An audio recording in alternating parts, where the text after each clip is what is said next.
ဘောကကြောင့်ထန်လာပြီးတော့ပြန်ခဲ့ဆုံးမလားပန်းချောင်းမှာခွင်တော်ကြတဲ့တစ္ဆာရှိမလေးဆုံးမလား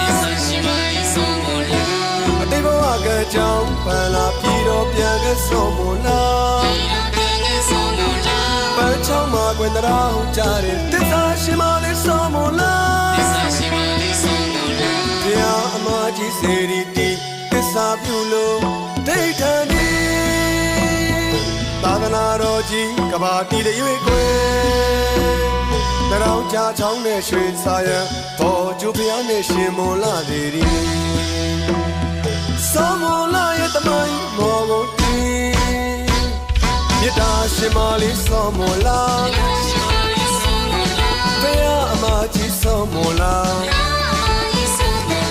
ဆဲလေသူလေးစောမလာမိုင်းဘော်ဒီဝီတမိုင်းလာတဲ့တစ္ဆာရှင်မလေးစောမလာ